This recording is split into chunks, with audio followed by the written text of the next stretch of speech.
Hello and welcome to our week 8 online class of the course of Law of the Sea.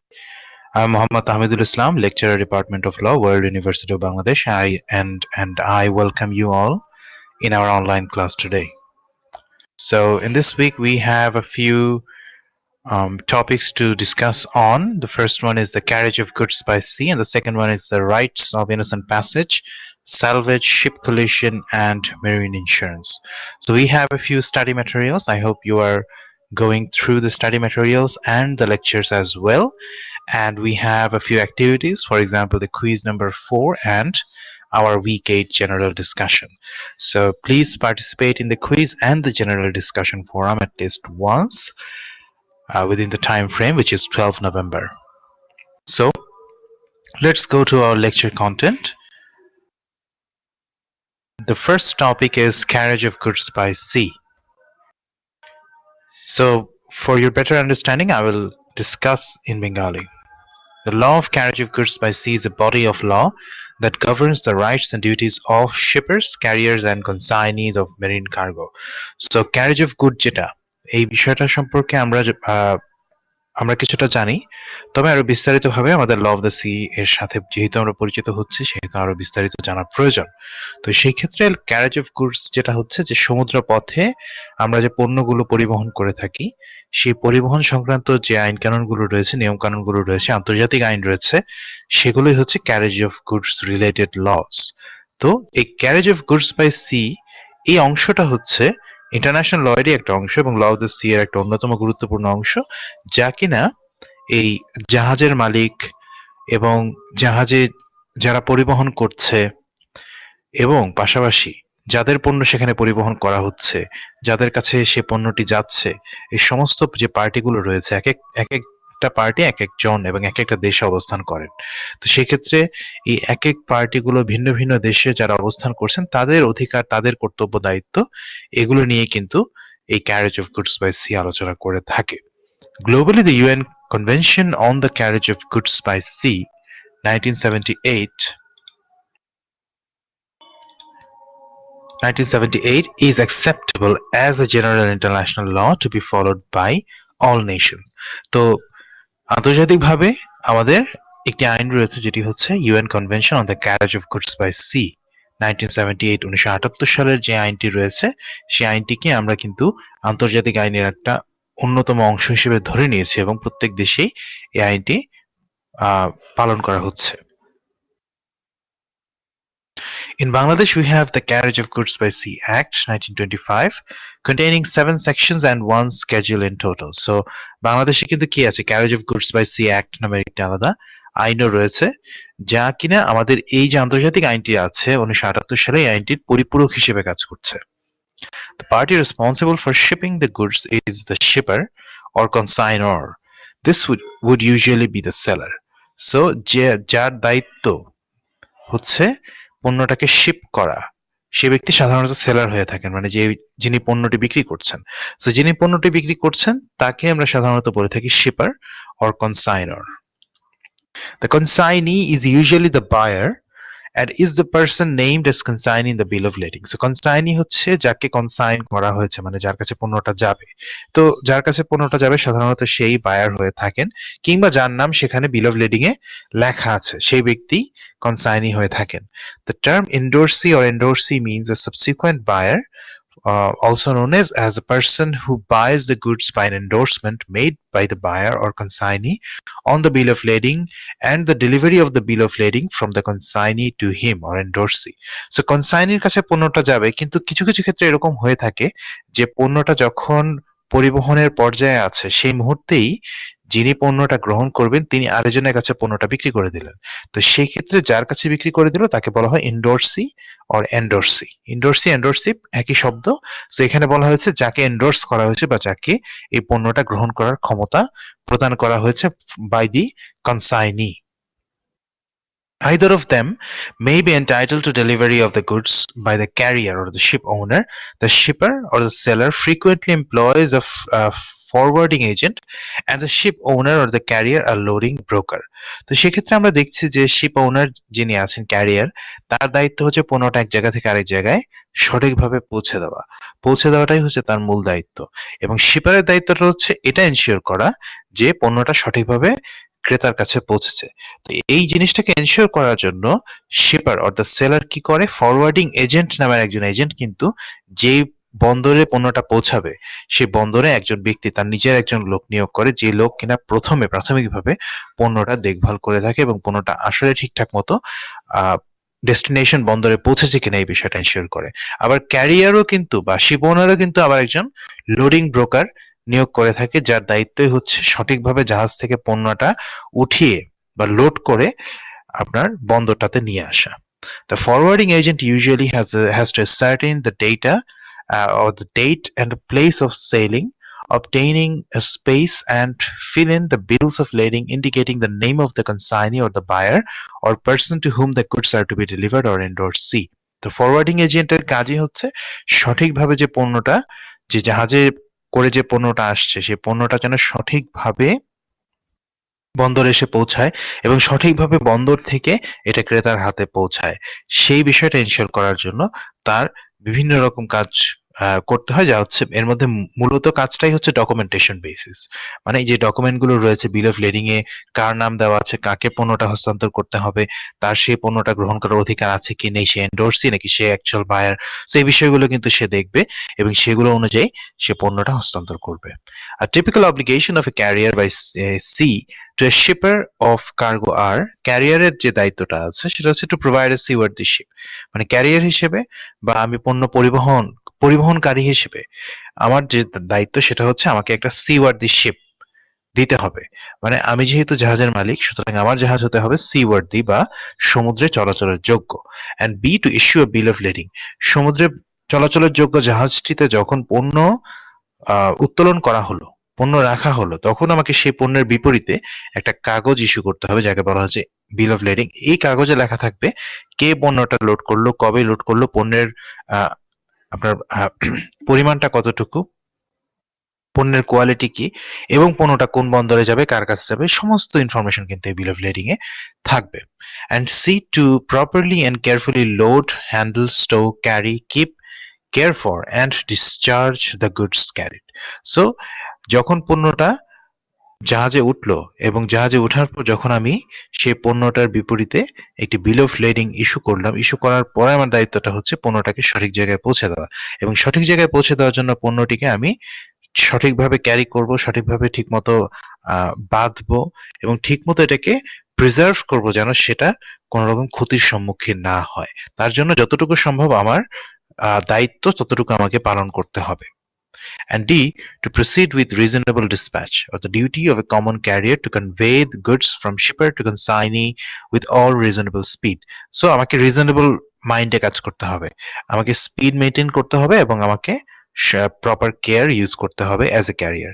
The carrier, however, assumes no obligation for loss of market or other losses sustained as a result of delay in transit.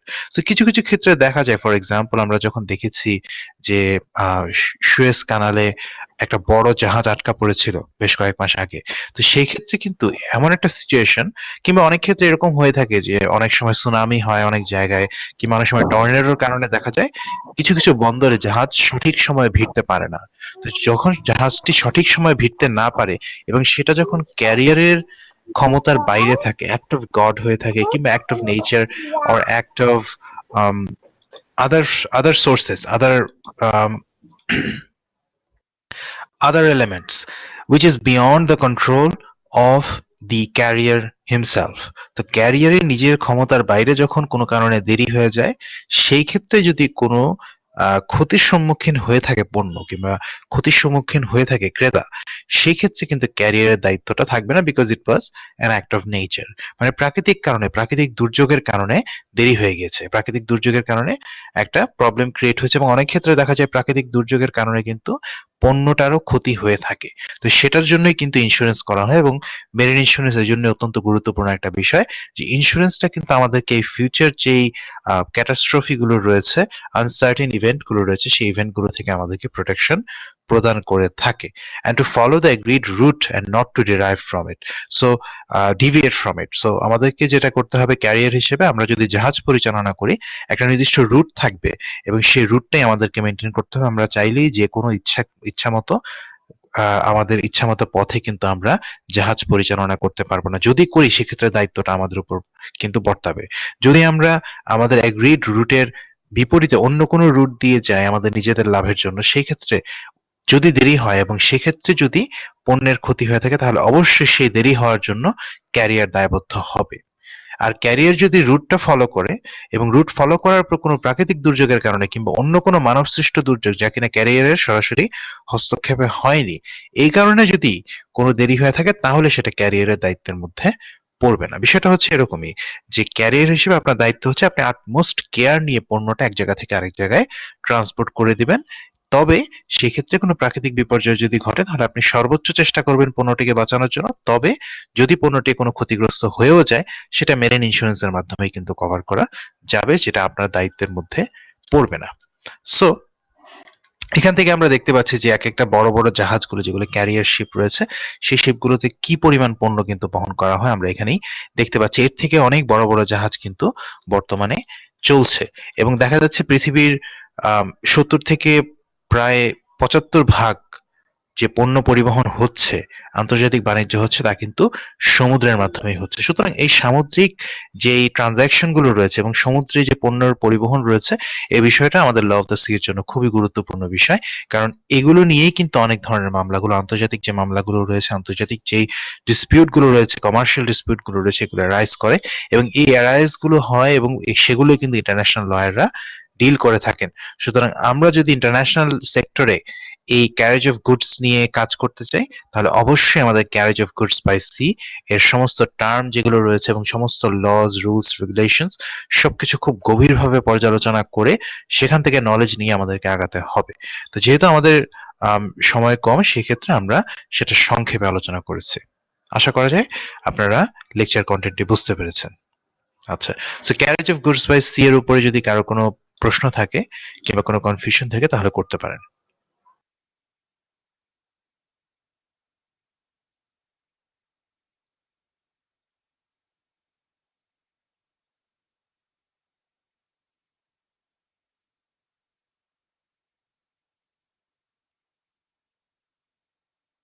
ওকে, তাহলে কোনো প্রশ্ন নেই, কোনো সমস্যা নেই। আমরা এখন আমাদের দ্বিতীয় যে টপিকটি রয়েছে সেই টপিকে আমরা যাব। আমাদের এই দ্বিতীয় টপিকটি একটু বড় সাইজে, অসুবিধা নেই, আমরা ধীরে ধীরে আলোচনা করব। Rights of innocent passage, salvage, ship collision and marine insurance. তো এখানে বেশ কয়েকটি টপিক রয়েছে। প্রথমটি হচ্ছে ইনোসেন্ট প্যাসেজ। আমরা ইনোসেন্ট প্যাসেজ দিয়ে শুরু করি। Innocent passage is a concept in the law of the sea that allows for a vessel to pass through the archipelagic and territorial water of another state subject to certain restrictions. তো innocent প্যাসেজের কনসেপ্টটা সম্পর্কে কিন্তু আমরা আগেও জেনেছি যে অন্যান্য সামুদ্রিক অঞ্চল দিয়ে একদম ইন্টারনাল ওয়াটার ছাড়া টেরিটোরিয়াল ওয়াটার দিয়েও কিন্তু অন্য দেশের জাহাজ শান্তিপূর্ণভাবে চলাচল করতে পারবে। তবে এখানে কিছু রেস্ট্রিকশন থাকবে। যেই দেশের সাথে সংলগ্ন যে সমুদ্র অঞ্চলটা আছে সেই দেশের নিজস্ব আইন কানুন কিন্তু সেখানে আবার অ্যাপ্লিকেবল হয়। সুতরাং সেই আইন কানুনটা মেনেই আমাকে কিন্তু এই ইনোসেন্ট প্যাসেজটা ব্যবহার করতে হবে। The United Nations Convention on the Law of the Sea, or UN clause, enshrines the concept of innocent passage through a coastal state territorial sea. Territorial sea এর মধ্য দিয়ে কিন্তু এই যে যেতে পারবে এটা কিন্তু আমাদের ইউএন ক্লজেই বলে দেওয়া আছে। The passage is innocent so long as it is not prejudicial to the peace, good order or security of a coastal state. Coastal state এর কোন রকম থ্রেট হিসেবে ব্যবহৃত না হয় এই ধরনের কাজগুলোকে আমরা বলি ইনোসেন্ট প্যাসেজ। মানে আমরা যদি যাতায়াত করি এমন ভাবে যেটা কোস্টাল স্টেটের জন্য একটা থ্রেট হিসেবে সেটাকে প্রতীয়মান করা হচ্ছে, সেটাকে ধরে নেওয়া হচ্ছে, তাহলে অবশ্যই সেটা কোনোভাবেই ইনোসেন্ট প্যাসেজ হবে না। A vessel in innocent passage may traverse the coastal state's territorial sea continuously and expeditiously, not stopping or anchoring except in force majeure situation. So innocent passage এর মানেটাই হচ্ছে আমি এখানে থামবো না, আমাকে কন্টিনিউয়াসলি এই জায়গাটা পার করে যেতে হবে, আমি কোনো বন্দরে থামবো। বিষয়টা যদি এরকম হয় যে না আমি অ্যাঙ্করিং করলাম কোনো রকম কারণ ছাড়া, অ্যাঙ্করিং করে আমার জাহাজটাকে সেখানে ফেলে রাখলাম, তো এই কাজটাকে আমরা ইনোসেন্ট প্যাসেজ বলতে পারবো না, এটা হচ্ছে ডকিং। সো ডকিং কিন্তু কোনোভাবেই যেখান দিয়ে ইনোসেন্ট প্যাসেজ হচ্ছে সেখানে করা যাবে না। Docking must always happen in the port ছাড়া অন্য কোথাও জাহাজ ডক করতে পারবে না ইন জেনারেল সেন্স। তবে কিছু কিছু ক্ষেত্রে দেখা যায় যে অনেক ধরনের প্রাকৃতিক দুর্যোগ যদি হয়ে যায় যে আমরা বন্দরে গিয়ে ডক করতে পারছি না কারণ বন্দর এলাকাতে সাইক্লোন হচ্ছে, তাহলে অবশ্যই আমরা কিন্তু দূরবর্তী একটি নিরাপদ স্থানে ডকিং করতে পারি। যখন সাইক্লোনটা শেষ হয়ে যাবে তখন আবার আমরা জাহাজটিকে চালু করে সে বন্দরে কিন্তু নিয়ে যেতে পারি। সুতরাং ফোর্স মেজর অর ন্যাচারাল কোনো ফেনোমেনা যদি সেখানে চলে আসে, সেই ক্ষেত্রে ইনোসেন্ট প্যাসেজ যে প্যাসেজটা আছে সেটাকে আমরা হল্ট করে সেখানে আমরা পজ দিতে পারবো। But in general sense innocent প্যাসেজের মানেই হচ্ছে জাহাজটা কন্টিনিউয়াসলি এক জায়গা থেকে আরেক জায়গায় যাবে এবং সেই পথটাকে শুধুমাত্র ব্যবহার করবে ইনোসেন্ট ওয়েতে। The United Nations Convention on the Law of the Sea, Article 19 defines innocent passage as number one, passage is innocent so long as it is not prejudicial to the peace, good order, or security of the coastal state. So innocent passage এর সংজ্ঞা কিন্তু এখানে দেওয়া আছে এবং আমরা কিছুক্ষণ আগে যে সংজ্ঞাটা দিয়েছি এটা একদম একই রকম সংজ্ঞা। Such passage shall take place in conformity with the convention and with other rules of international law. So এই কনভেনশন এবং অন্যান্য আন্তর্জাতিক আইন অনুযায়ী innocent প্যাসেজটি ব্যবহার করা হবে। Passage of a foreign ship shall be considered to be prejudicial to the peace, good order, or security of the coastal state if in the territorial sea it engages in any of the following activities. তাহলে আমরা এখন দেখব যে কোন কোন activity গুলো করলে সেটাকে আর ইনোসেন্ট প্যাসেজ বলা হবে না। সো এ তে বলা হয়েছে any threat or use of force against the sovereignty, territorial integrity, or political independence of the coastal state, or in any other manner in violation of the principles of the international law embodied in the Charter of the United Nations. সুতরাং United Nations চার্টারে যে আন্তর্জাতিক আইনগুলোর বর্ণনা আছে সেগুলো যদি কোনো কাজের মাধ্যমে ভঙ্গ করা হয় তাহলে অবশ্যই সেটাকে আমরা বলবো যে ইটস নট পিসফুল। আবার যদি এরকম হয় যে একটা দেশের টেরিটোরিয়াল ইন্টিগ্রিটিকে আমরা ভঙ্গ করছি, আমরা আমাদের জাহাজ দিয়ে এমন একটা পরিস্থিতি সৃষ্টি করছি যে পরিস্থিতিটা সেই দেশের জন্য ক্ষতিকর এবং সেই দেশের জন্য একটা থ্রেট স্বরূপ, আমরা যদি যেই যুদ্ধ জাহাজগুলো রয়েছে সেই যুদ্ধ জাহাজ নিয়ে অন্য একটা দেশের বর্ডারে একত্রিত করি তাহলে সেই দেশ অবশ্যই ইন্টিমিডেটেড হবে। তো সেই ধরনের ইন্টিমিডেশন যদি আমরা ব্যবহার করি সেটা কোনোভাবেই ইনোসেন্ট প্যাসেজ বলে গণ্য করা যাবে না। Any exercise or practice with weapons of any kind, কোন ধরনের অস্ত্র সহযোগে কোন রকম এক্সারসাইজ করা কিংবা কোন রকম প্র্যাকটিস করা, যেমনটা হয়ে থাকে অনেক ক্ষেত্রে যে যুদ্ধ জাহাজ নিয়ে মহড়া করা হয়। তো এই মহড়াটা যদি সেই দেশ মানে যে দেশের অঞ্চলটাতে আমরা করছি সেই দেশে যদি সম্মতি থাকে তাহলে কোনো অসুবিধা নেই, কিন্তু সেই দেশের অসম্মতিতে যদি করা হয় তাহলে অবশ্যই সেটা নন পিসফুল পারপাসে করা হবে বলেই ধরে নেওয়া হবে। Any act aimed at collecting information to the prejudice of the defense or security of the coastal state. So এমন যদি হয় যে আমরা কোনো রকম স্পাই স্যাটেলাইট ব্যবহার করছি কিংবা কোনো স্পাইং ইকুইপমেন্ট ব্যবহার করছি এবং আমাদের জাহাজের মাধ্যমে সেই কাজগুলো আমরা সম্পাদন করছি তাহলে অবশ্যই সেটাও কিন্তু পিসফুল পারপাসে করা হবে না। কারণ কোনো রকম স্পাইং করা, কোনো ধরনের ইনফরমেশন কালেক্ট করা যার কিন্তু যে কোস্টাল স্টেট আছে সেই স্টেটের কোনো অনুমতি নেই, সেটা অবশ্যই একটা নন পিসফুল পারপাসে করা হয়েছে বলে ধরে নেওয়া হবে। And any act of propaganda aimed at affecting the defense or security of coastal state. আমরা যদি কোনো রকম প্রপাগান্ডা ব্যবহার করি, যেমন হচ্ছে অনেক সময় দেখা যায় যে জাহাজ থেকে কিন্তু কি করা যায়, রেডিও সিগন্যাল ব্রডকাস্ট করা যায়, যে আমরা জাহাজ থেকে একটা দেশের সরকার বিরোধী রেডিও সিগন্যাল ব্রডকাস্ট করছি এবং তাদের টেরিটোরিয়াল ওয়াটারে আমার জাহাজটা আছে। তো এটাকেও কিন্তু কোনোভাবেই আমরা ইনোসেন্ট প্যাসেজ বলে অভিহিত করতে পারবো না, সেটাও কিন্তু ইনোসেন্ট প্যাসেজ না, because it is against the state or against the government. The launching, landing or taking on board of any aircraft. Aircraft launching করা মানে আমার জাহাজ থেকে আমি কি করলাম, বিমান উত্তোলন করলাম এবং বিমান ল্যান্ডিং করাচ্ছে এবং সেটা অন্য একটা দেশের টেরিটোরিয়াল ওয়াটারের ভিতরে, তো সেক্ষেত্রে সেটাও কিন্তু কোনোভাবে ইনোসেন্ট প্যাসেজ হবে না। The launching, landing or taking on board of any military device, কোনো মিলিটারি ডিভাইস যেমন হচ্ছে ড্রোন, তারপর সাবমেরিন, তো এগুলোও কিন্তু টেরিটোরিয়াল ওয়াটারের মধ্যে অপারেশন করানো যাবে না অন্য কোনো দেশের, তবে সেই দেশের অনুমতি সহকারে করা যাবে। অনুমতি ছাড়া কোনোভাবেই এ ধরনের মিলিটারি অ্যাক্টিভিটি সেই অঞ্চলটাতে কোনোভাবেই করা যাবে না। And then the loading or unloading of any commodity, currency or person contrary to the customs, fiscal, immigration or sanitary laws and regulation of the coastal state. তো আমরা জানি যে প্রত্যেকটা কোস্টাল স্টেটেরই কিন্তু নিজস্ব কিছু আইন কানুন রয়েছে, যে আইন কানুন দিয়ে সেই দেশগুলো সেই অঞ্চলটাতে কোন কোন জায়গায় কিভাবে তাদের আর্থিক এবং তাদের যেই লিগাল রুলস, রেগুলেশনস, কাস্টমস গুলো রয়েছে, কাস্টম ল, বিশেষ করে ট্যাক্স সংক্রান্ত যে আইনগুলো রয়েছে, সেই আইনগুলো তারা কিভাবে অ্যাপ্লাই করবে, এই বিষয়গুলো কিন্তু তাদের সেই অ্যাডমিরালটি লতেই বর্ণনা করে দেওয়া থাকে। তো সেই ক্ষেত্রে আমরা একটা জিনিস দেখি যে সেই আইনগুলোকে ভঙ্গ করে যদি অন্য কোনো দেশের জাহাজ সেই দেশের টেরিটোরিয়াল সি এর মধ্যে কোনো কাজ করে থাকে, তাহলে অবশ্যই সেটা ইলিগাল হবে এবং সেই কাজটাকে আমরা পিসফুল পারপাসে বলতে পারবো না, because that is contrary to the internal law of that country.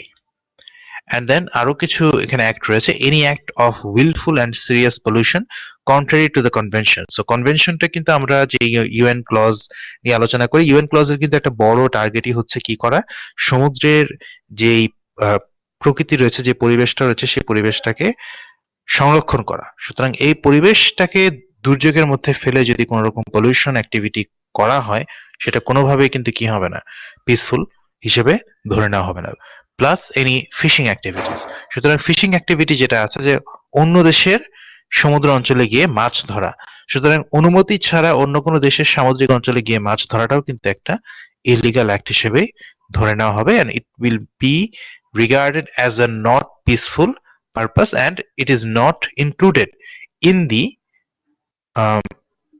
innocent passage. So যদি অন্য কোনো দেশের ফিশিং ট্রলার এসে আমাদের দেশের সীমানায় ঢোকে এবং সীমানায় ঢুকে তারা মাছ আহরণ করে আমাদের অনুমতি ছাড়া, সেক্ষেত্রে অবশ্যই সেটাকে তারা ইনোসেন্ট প্যাসেজ বলতে পারবে না, because it is not for peaceful purpose. And then যে the carrying out of research or survey activity, কোনো রকম রিসার্চ করা, কোনো রকম সার্ভে অ্যাক্টিভিটি করা, সেটাও কিন্তু যে টেরিটোরিয়াল কান্ট্রিজ আছে সেই কান্ট্রির অনুমতি নিয়ে কিন্তু করতে হবে, কান্ট্রির অনুমতি ছাড়া কোনো রকম রিসার্চের কাজও অন্য কোনো দেশের জাহাজ এসে করতে পারবে না। And any act aimed at interfering with any system of communication or any other facilities or installation of coastal state. So যদি এরকম বিষয়টা হয় যে আমরা আমাদের টেরিটোরিয়াল সি এর ভিতরে একটা অয়েল রিগ স্থাপন করলাম, অন্য দেশের জাহাজ এসে কি করছে, আমাদের অয়েল রিগটাকে ঠিক মতো কাজ করতে মানে সেখানে তারা বাধা প্রদান করছে, সেখানে তারা ইন্টারফারেন্স করছে। এই ধরনের ইন্টারফারেন্স করা, কোন রকম বাধা প্রদান করা, আমাদের দেশের লিগ্যাল অ্যাক্টিভিটি গুলোতে কোনো ধরনের বাধা প্রদান করে যদি কেউ কোনো কাজ করে থাকে, সেটাকেও আমরা ইনোসেন্ট প্যাসেজ বলতে পারবো না, because that is not for any peaceful purpose. এবং any other activity not having a direct bearing on passage, মানে প্যাসেজ ছাড়া অন্যান্য অ্যাক্টিভিটি যেগুলো আছে সেই ক্ষেত্রে সেগুলোকেও কিন্তু অনেক ক্ষেত্রে আমরা ইনোসেন্ট প্যাসেজ বলতে পারবো না। Innocent passage concedes the coastal countries territorial sea claim unlike freedom of navigation which directly contests it. So innocent প্যাসেজটা হচ্ছে কি, যে একটা পিসফুল পারপাসে অন্য দেশের একটা অধিকার। আর আমরা যেটা বলছি যে ফ্রিডম অফ ন্যাভিগেশন, যেটা ছিল একদম মানে ফ্রিডম, বা সেটা হচ্ছে অন্য যে কোনো দেশের একটা নির্দিষ্ট লেভেল পর্যন্ত সামুদ্রিক যে অঞ্চলটা আছে সেই অঞ্চলটার মধ্যে যে কোনো ভাবে চলার এবং যে কোনো কাজ করার অধিকার। So freedom of the sea or freedom of navigation সেটা আগে ছিল, বর্তমানে সেটাকে আমরা কিন্তু আস্তে আস্তে বেশ কিছু আইন কানুনের দ্বারা সেটাকে লিমিটেড করেছে, এবং লিমিটেড করার পরে আমরা সেটাকে ইনোসেন্ট প্যাসেজ হিসেবে ঘোষণা প্রদান করেছে। And the law was codified in 1958 and affirmed in 1982. তো মূলত আইনটা করা হয়েছিল 1958 সালে, ইনোসেন্ট প্যাসেজ সংক্রান্ত যে ইউএন ক্লজের প্রভিশন, কিন্তু এটাকে কার্যকর করা হয়েছে 1982 সাল থেকে। মানে 1958 থেকে মানে এটার কাজ শুরু হয়নি, এটাকে তৈরি করা হয়েছে, কিন্তু 1982 সাল থেকে এটার কাজটা আলটিমেটলি শুরু হয়েছে। সুতরাং ইনোসেন্ট প্যাসেজ বলতে আমরা জেনারেল সেন্স যেটা বুঝবো সেটা হচ্ছে অন্য দেশের জাহাজ যখন আমাদের সামুদ্রিক অঞ্চল দিয়ে কোনো ধরনের ক্ষতি না করে যখন এক জায়গা থেকে আরেক জায়গায় যাবে, সেটাকে আমরা বলবো ইনোসেন্ট প্যাসেজ। ইনোসেন্ট প্যাসেজ বলে আমরা গণ্য করব না এমন অ্যাক্টিভিটি যেটা আমাদের জন্য ক্ষতিকর, যেটা আমাদের জন্য threat. It's simple as that. এবং এখানে কিন্তু ইউএন ক্লজের মধ্যে এ থেকে শুরু করে একদম এল পর্যন্ত অনেকগুলো প্রভিশন দেওয়া আছে, যে প্রভিশন গুলোতে বলা আছে যে কোন কোন ক্ষেত্রে আমরা কোন ধরনের যাতায়াতকে ইনোসেন্ট প্যাসেজ হিসেবে অভিহিত করব না। এই বিষয়গুলো কিন্তু এখানে বলে দেওয়া আছে। সুতরাং এই কোনো একটা পয়েন্টের মধ্যে যদি কোনো একটা দেশের জাহাজ কাজ করে থাকে তাহলে অবশ্যই আমরা তাদেরকে এক্সপেল করে দেওয়ার ক্ষমতা রাখি। So now let's talk about salvage. So marine salvage is the process of recovering a ship and its cargo after a shipwreck or other maritime casualties. So আমরা জানি যে জাহাজ যেগুলো রয়েছে, অনেক জাহাজে কিন্তু কি হয়, অনেক সময় প্রাকৃতিক দুর্যোগের কবলে পড়ে এবং দুর্যোগের কবলে পড়ে সেই জাহাজগুলো কিন্তু ডুবে যায়। তো ডুবে যাওয়ার পর সেই জাহাজগুলোকে উদ্ধার করা, এই উদ্ধার করার কাজটাই হচ্ছে স্যালভেজ বা marine salvage. So salvage may encompass towing, refloating a vessel, or effecting repairs to a ship. Today, protecting the coastal environment from spillage of oil or other contaminants is a high priority. So salvage এর মধ্যে অনেক কিছু পড়ে, তবে মূল যে কাজটা সেই কাজটা হচ্ছে কি জাহাজটাকে আবার উত্তোলন করা, মানে পানির নিচ থেকে সম্পূর্ণ জাহাজটাকে নিয়ে আসা। তবে সম্পূর্ণ জাহাজগুলোকে, জাহাজ যদি অনেক বড় হয়ে থাকে সেটা একবারে উত্তোলন করা সম্ভব হয় না। দেখা যায় যে ডুবুরির সাহায্যে এবং সাবমেরিনের সাহায্যে সেই জাহাজটাকে কেটে যে পার্টগুলো হচ্ছে স্যালভেজ করলে বা নিয়ে আসলে সেটাকে পরবর্তীতে ব্যবহার করা যাবে সেই অংশগুলো উত্তোলন করা হয়, আর বাকিগুলো আর উত্তোলন করা হয় না, যেটা উত্তোলন করলেও আর কোনো লাভ হবে না। তবে অনেক সময় দেখা যায় যে পরিবেশ বিধ্বংসী অনেক ঘটনা কিন্তু ঘটে থাকে, কারণ তেল যেই বিষয়টা আছে, যে তেলে পরিপূর্ণ কোনো জাহাজ যদি ডুবে যায়, আলটিমেটলি যেটা হয় যে সেখান থেকে তেল লিক হতে থাকে এবং লিক হয়ে আপনার সেটা উপরের দিকে উঠে, কারণ আমরা জানি যে তেল হচ্ছে পানি থেকে পাতলা। তো যেটা হয় যে তেলটা উপরের দিকে উঠে সেটা সম্পূর্ণ অনেক দূর পর্যন্ত এটা ছড়িয়ে যায়, এবং ছড়িয়ে যাওয়ার পর যেটা হয় যে তার নিচে যে মাছগুলো রয়েছে সেই মাছগুলো কিন্তু অক্সিজেন পায় না। আবার দেখা যায় যে উপরের যে ভাসমান জলজ যে শ্যাওলাগুলো থাকে, যেগুলো মাছ খেয়ে থাকে, সেই শ্যাওলাগুলো মারা যায় এবং তার ফলে একটা ব্যাপক যে প্রাকৃতিক বিপর্যয়, সেই বিপর্যয়ের সৃষ্টি হয়ে থাকে। সুতরাং সেগুলোকে পরিষ্কার করার জন্য কিন্তু স্যালভেজ অ্যাক্টিভিটি করার প্রয়োজন হয়, যে তেলগুলোকে সরিয়ে নেওয়া, তেলগুলোকে উত্তোলন করা, উঠানো এবং পরিবেশটাকে ঠিক করা। সো এই বিষয়গুলো কিন্তু স্যালভেজের অন্তর্গত। Before the invention of radio, salvage services would be given to a stickened vessel by any ship that happened to be passing by. So যখন রেডিও কমিউনিকেশন আগেরকার দিনে ছিল না, তখন দেখা যেত, তখন একটা জিনিস আমরা দেখতাম যে তখন তারা আগুনের মাধ্যমে এবং দেখা যেত যে পতাকার মাধ্যমে তারা এক জাহাজ আরেক জাহাজকে সিগন্যাল প্রদান করত, এবং সেই সিগন্যালগুলো দেখে দেখে দেখে দেখে কোন একটা শিপ এগিয়ে আসতো অন্য জাহাজ এবং তার যাত্রীদেরকে সাহায্য করার জন্য, এবং সেই জাহাজ যে কিনা এগিয়ে এসেছে সাহায্য করার জন্য, সেই জাহাজে যা পারতো উদ্ধার করতো, এবং উদ্ধার করে সেটা অর্ধেক অর্ধেক ভাগ হয়ে যেত। বেসিকলি যে যারা উদ্ধার করেছে তারা অর্ধেক, আর মূল মালিক অর্ধেক পাবে, এরকম হতো বিষয়টা। Nowadays, most salvage is carried out by specialist salvage firms with dedicated crew and equipment. তো বর্তমানে কিন্তু স্যালভেজের জন্য স্পেশালিস্ট যেই জব আছে সেই জব ক্রিয়েট হয়েছে, এবং বিভিন্ন কোম্পানি ক্রিয়েট হয়েছে, যে কোম্পানিগুলো এই জাহাজ উত্তোলন করা এবং পরিবেশটাকে সংরক্ষণ করার জন্য তারা স্পেশালাইজড। সুতরাং এখন এই কাজগুলো তাদেরকেই প্রদান করা হয়। The legal significance of salvage is that a successful salver is entitled to a reward which is proportional to the total value of the ship and its cargo. So যে জিনিসটা উত্তোলন করেছে সে যদি জাহাজটা উত্তোলন করে থাকে, তাহলে জাহাজের যে ভ্যালুটা আছে সেই ভ্যালুর একটা প্রপোর্শনে কিন্তু সেই রিওয়ার্ডটা পাবে, এবং এটা তার অধিকার। সুতরাং জাহাজ যদি ডুবে যায়, সেই উদ্ধারটা যারা করবে তাদের অবশ্যই সেখানে একটা অধিকার রয়েছে, সাধারণত সেটা অর্ধেক হয়ে থাকে। The amount of the award is determined subsequently at a hearing on the merits by a maritime court in accordance with Article 13 and 14 of the International Salvage Convention of 1989. তো এই সালভেজ সংক্রান্ত একটি কনভেনশন রয়েছে যা 1989 সালে করা হয়েছিল, এবং সেই কনভেনশন অনুযায়ী একটা মেরিটাইম কোর্ট রয়েছে, সেই কোর্টে কিন্তু সেখানে হিয়ারিং হবে। হিয়ারিং এর পরেই আলটিমেটলি নির্ধারণ করা হবে যে স্যালভেজের পর যে সম্পদটা উত্তোলন হয়েছে সেই সম্পদের ভ্যালুটা কতটুকু, এবং সেই অনুযায়ী স্যালভেজ যে করেছে সে কতটুকু পাবে, মূল মালিক কতটুকু পাবে। The common law concept of salvage was established by the English Admiralty Court and is defined as a voluntary successful service provided in order to save maritime property in danger at sea, entitling the salver to a reward, and this definition has been further refined by the 1989 convention. So 1989 convention দ্বারা এটাকে কিন্তু আরো define করা হয়েছে। তবে English Admiralty কোর্টই কিন্তু এই টার্মটাকে প্রথমে কয়েন করেছিল এবং সেখানেই বলা হয়েছে যে এটা হচ্ছে একটা ভলান্টারি সাকসেসফুল সার্ভিস। একটা জাহাজ আসলো এবং একটা জাহাজ এসে ডুবন্ত জাহাজটাকে উদ্ধার করলো। এখন উদ্ধার করার পর অবশ্যই যে উদ্ধার করেছে তার একটা রিওয়ার্ডের একটা বিষয় রয়েছে। আবার যার জাহাজটা উদ্ধার করা হয়েছে তারও কিন্তু স্যালভেজের অংশ পাওয়ার অধিকার রয়েছে। সাধারণত এই অংশটা যদি সেই জাহাজটার ইন্স্যুরেন্স করা থাকে তাহলে ইন্স্যুরেন্স কোম্পানি কিন্তু তখন সে মালিককে স্থলাভিষিক্ত করবে। আর যদি ইন্স্যুরেন্স করা না থাকে, যে মানে যেটা সাধারণত হয় না, কারণ সমুদ্র যাত্রার ক্ষেত্রে জাহাজ থেকে শুরু করে সমস্ত কিছুরই ইন্স্যুরেন্স করা থাকে। তো বর্তমান ক্ষেত্রে যেটা দেখা যায় যে স্যালভেজ কোম্পানি আর ইন্স্যুরেন্স কোম্পানি, এই দুইটা কোম্পানির মধ্যেই তখন একটা আরবিট্রেশনের মতো হয় যে তারা কে কতটুকু ভাগ সেখান থেকে গ্রহণ করবে। সো এটা গেল হচ্ছে আমাদের স্যালভেজের বিষয়। So now let's go to sheep collision, মানে জাহাজের সংঘর্ষ, একটা জাহাজের সাথে অন্য কোনো জাহাজ কিংবা বন্দরের কোনো জেটি যাই হোক না কেন সেগুলো সংঘর্ষ হলে সেই বিষয়ে আমাদের আইন কানুন কি বলে।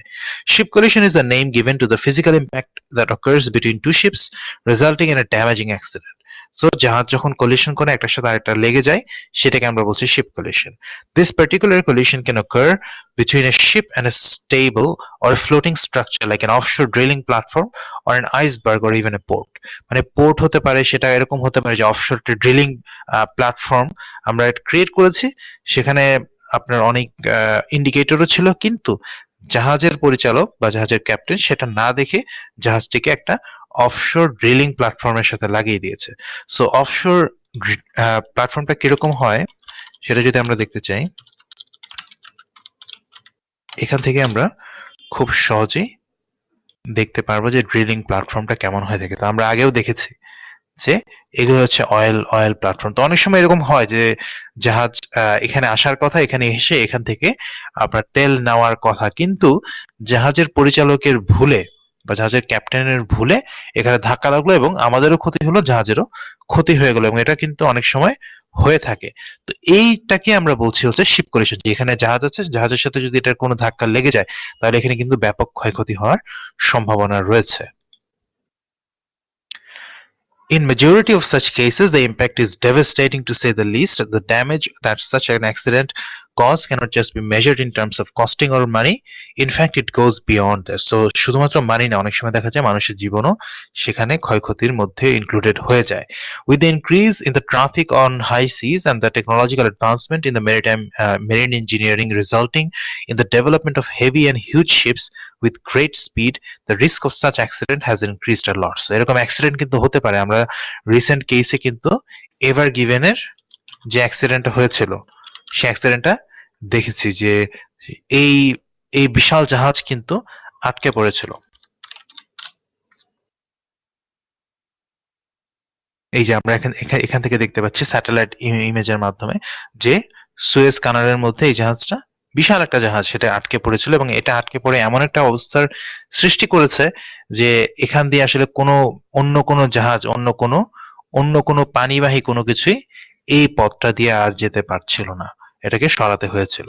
বিষয়টা এরকম যে এরকম বিশাল বিশাল জাহাজ যখন কোনো না কোনো ভাবে কোথাও না কোথাও ধাক্কা লেগে যায়, সেক্ষেত্রে সেগুলোকে সরানো এবং সে ক্ষয়ক্ষতিটাকে পরিমাপ করা এবং ক্ষয়ক্ষতিটাকে মেটানো কিন্তু অনেক কঠিন একটা কাজ হয়ে দাঁড়ায়। সো এই যে আমরা এখন দেখলাম শিপ কলিশন, তো শিপ কলিশনের জন্যই কিন্তু দরকার কি মেরিন ইন্স্যুরেন্স। শুধুমাত্র শিপ কলিশন না, পাশাপাশি শিপ সংক্রান্ত এবং ট্রান্সপোর্ট সংক্রান্ত যত রকমের আপনার রিস্ক রয়েছে, সেটা হতে পারে ন্যাচারাল রিস্ক, এটা হতে পারে ম্যানমেড রিস্ক, যাই হোক না কেন সমস্ত রিস্কের জন্যই আমাদের অ্যান্টিডোট হচ্ছে একটাই, সেটা হচ্ছে marine insurance. Marine insurance is a type of insurance that covers cargo losses or damage caused to ships, cargo vessels, terminals, and any transport in which goods are transferred or acquired between different points of origin and their final destination. So পণ্য যখন এক জায়গা থেকে আরেক জায়গায় পরিবহন হচ্ছে, মাঝপথে কিন্তু সমুদ্রে অনেক কিছুই ঘটতে পারে। তো এই রিস্কটাকে আমরা যদি অল্প কিছু টাকার মাধ্যমে মিটিগেট করতে পারি তাহলে আমরা অবশ্যই এই কাজটা করব। মেরিন ইন্স্যুরেন্স হচ্ছে এটাই, যে পণ্যের যে মোট মূল্য তার একটা ক্ষুদ্র অংশ আমি শুধুমাত্র ইন্স্যুরেন্স কোম্পানিকে দিলাম, ইন্স্যুরেন্স কোম্পানি আমার হয়ে রিস্কটাকে বহন করলো। পণ্যের যদি কোনো ক্ষতি হয়ে যায় তাহলে ইন্স্যুরেন্স কোম্পানি আমাকে সেই ক্ষতিপূরণটা করে দিবে। আর যদি পণ্যের কোনো ক্ষতি না হয় তাহলে রিস্ক টেকার হিসেবে ইন্স্যুরেন্স কোম্পানি আমার যে প্রিমিয়ামটা আছে, আমি যে অল্প একটু অর্থটাকে অর্থটাকে দিলাম, সেটাই তার লাভ হিসেবে গণ্য হয়ে যাবে। Providing protection against transport-related losses, this voyage policy provides a haven for shipping companies and couriers because it protects them from costly potential losses while transporting goods by water. So, marine insurance-টা কিন্তু যারা জাহাজের মাধ্যমে পণ্য পরিবহন করেন, এক জায়গা থেকে আরেক জায়গায় পণ্যটাকে নিয়ে যাচ্ছেন, তাদের জন্য হচ্ছে একটা আশীর্বাদ স্বরূপ। কারণ তারা খুব অল্প অর্থের মাধ্যমে অনেক বড় বড় রিস্ক কিন্তু অ্যাভয়েড করতে পারছেন।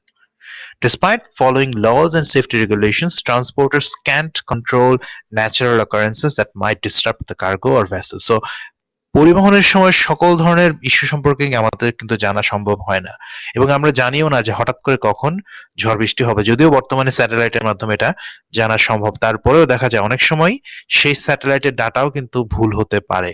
তো সেই ক্ষেত্রে যেটা দেখা যায় যে প্রাকৃতিক দুর্যোগের ফলে কোনো জাহাজ যদি ডুবে যায় তাহলে মিলিয়ন মিলিয়ন ডলারের লস, এবং সেখান থেকে যদি পণ্যগুলো নষ্ট হয়ে যায়, পণ্যগুলো ডুবে যায়, সেটা তো আরো লস। তো এই যে লসটা হচ্ছে, এই লসটাকে অফসেট করার জন্য প্রয়োজন হচ্ছে মেরিন ইন্স্যুরেন্স। কারণ ১০০ বার যাত্রার মধ্যে একবার লস হবে এবং সেই লসে আমার ব্যবসা কিন্তু শেষ হয়ে যেতে পারে। কিন্তু আমি যদি এই ১০০ বার মেরিন ইন্স্যুরেন্স কিনে রাখি তাহলে আমি ৯৯ বার কিছু টাকা দিলাম, অসুবিধা নেই, কিন্তু ১০০ বারের বার কিন্তু আমি আমার সম্পূর্ণ টাকাটা ফেরত পাচ্ছি। তো এটাই হচ্ছে মেরিন ইন্স্যুরেন্সের একটা বড় advantage for the people who are doing business on the sea. Things like weather Hazard, encounter with pirates, and cross-border conflicts are very common in water transportation, and the damages associated with these situations can cause a significant financial hardship for ship owners. So জাহাজের মালিক হিসেবে এবং জাহাজের যারা পণ্য এক জায়গা থেকে আরেক জায়গায় নিয়ে যাচ্ছেন তাদের জন্য কিন্তু it is a huge risk যে কখন কোন সিচুয়েশনটা হয়। যেমন সোমালিয়ার আশেপাশে যদি কোনো জাহাজ যায় কিংবা সেই জাহাজের যদি রুটটা সেদিকে হয়ে থাকে, দেখা যেতে পারে যে সোমালিয়া থেকে কি আসলো, পাইরেটসরা এসে জাহাজটাকে দখল করে ফেললো এবং জাহাজের ক্ষয়ক্ষতি করলো। তো সেই ক্ষয়ক্ষতিটাকে অফসেট করার জন্য কিন্তু আমাদের মেরিন ইন্স্যুরেন্সের প্রয়োজন। This is where a marine insurance policy comes to the rescue, protecting the interest of shipping corporations and transporters by providing them with insurance coverage needed to defend against possible losses. So, marine insurance কি করে? এই যে possible loss গুলো রয়েছে, ফায়ারের মাধ্যমে হতে পারে, ওয়াটারের মাধ্যমে হতে পারে, cyclone, any kind of natural disaster, war, তারপর হচ্ছে পাইরেটস। তো এই যত রকম রিস্ক গুলো আছে তার জন্য যদি আমরা মেরিন ইন্স্যুরেন্স কিনে রাখি তাহলে কিন্তু আমাদের সেই ক্ষতিটা হলেও সেই ক্ষতিটাকে আবার ইন্স্যুরেন্স কোম্পানি পূরণ করে দিবে। আর যদি আমরা মেরিন ইন্স্যুরেন্স না কিনে রাখি তাহলে কিন্তু আমরা সেই রিস্কটাকে নিজের কাঁধেই নিচ্ছি এবং যা ক্ষতি হবে সম্পূর্ণ আমাদেরই ক্ষতিটা হবে। Another great feature of marine insurance is that transporters can choose coverage option applicable to their specific trade. So কভারেজের জন্য অপশন রয়েছে যে আমি কতটুকু পরিমাণ রিস্কটাকে কভার করব কিংবা আমি কত টাকা পরিমাণ রিস্কটাকে কভার করব। সো এই সমস্ত বিষয় কিন্তু প্রত্যেক কোম্পানিরই বিভিন্ন রকম পলিসি রয়েছে, সেই পলিসি অনুযায়ী তারা সেই মেরিন ইন্স্যুরেন্স গুলো ক্রয় করে থাকে, আবার সেই পলিসি অনুযায়ী ইন্স্যুরেন্স কোম্পানিগুলো এই ইন্স্যুরেন্স গুলো বিক্রয় করে থাকে। Coverage requirements can differ, so shipping businesses can choose an insurance plan that is customized. Different policies are available to provide coverage according to the size of the ship and routes taken. So route এবং সাইজের উপর যে জাহাজের আয়তনটা কতটুকু, সেই জাহাজে কতটুকু পণ্য রয়েছে, সেই পণ্যগুলোর ভ্যালুটা কতটুকু, এই সমস্ত কিছু কিন্তু সেখানে বিবেচনা করা হয় এবং বিবেচনা করার পরে কিন্তু সেই শিপ কোম্পানি এবং ইন্স্যুরেন্স কোম্পানির মধ্যে একটা কন্ট্রাক্টের মতো হয়ে থাকে এবং সেই কন্ট্রাক্টটাকে আমরা বলছি মেরিন ইন্স্যুরেন্স কন্ট্রাক্ট। এবং সেই কন্ট্রাক্টের মাধ্যমে দেখা যাচ্ছে যে রিস্কটা থেকে যারা শিপার রয়েছেন তারা কিন্তু অ্যাভয়েড করতে পারেন বা রিস্কটা থেকে মুক্ত হয়ে যান। So this is the lecture part of right of innocent passage, salvage, ship collision and marine insurance. বেশ অনেকগুলো টপিক নিয়ে আমরা আলোচনা করলাম। আশা করি আপনারা সবাই এই টপিকগুলো সম্পর্কে বুঝতে পেরেছেন এবং প্রিলিমিনারি একটা ধারণা পেয়েছেন। তো এই লেকচারের উপরে যদি কোনো প্রশ্ন থেকে থাকে তাহলে করতে পারেন।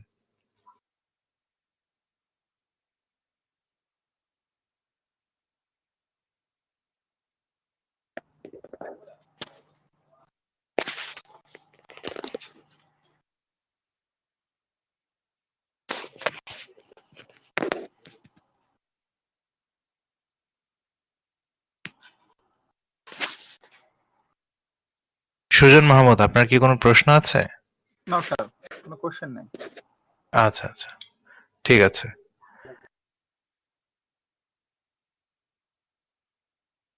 আচ্ছা, তাহলে এটা হচ্ছে আমাদের লেকচার আজকের। প্রথমে আমরা আলোচনা করেছি carriage of goods by sea এবং পরবর্তীতে আমরা বেশ কতগুলো ছোট ছোট টপিক নিয়ে আলোচনা করেছি। তো এই টপিকগুলোর উপরে আমার যেই লেকচার ভিডিওস রয়েছে, আশা করি আপনারা সেই লেকচার ভিডিওস গুলো দেখেছেন। যদি না দেখে থাকেন তাহলে অবশ্যই আবার দেখবেন। আর যদি আপনাদের পরবর্তীতে কোনো প্রশ্ন রাইজ করে, you are free to ask those question in the weekly general discussion forum and participate here at least once. আশা করা যায় আপনারা সবাই কমপক্ষে একবার এই ডিসকাশন ফোরামে পার্টিসিপেট করবেন এবং প্রয়োজনে একাধিকবার আপনারা এই ডিসকাশন ফোরামে পার্টিসিপেট করবেন এবং কুইজ যেটা রয়েছে সেটি সময়ের মধ্যে আপনারা পার্টিসিপেট করে ফেলবেন। So thank you all for coming to this class and I hope to see you all in the next week online class and I'm encouraging all to participate in our online classes. আমাদের online ক্লাসগুলোতে যেন সবাই participate করে, তার জন্য আমি আপনাদেরকে encourage করছি। আশা করা যায় পরবর্তী ক্লাসগুলোতে আরো অনেক বেশি বেশি উপস্থিতি আমি দেখতে পাবো। তো সবাইকে ধন্যবাদ। Thank you all for participating and by that I am ending the class now. Thank you.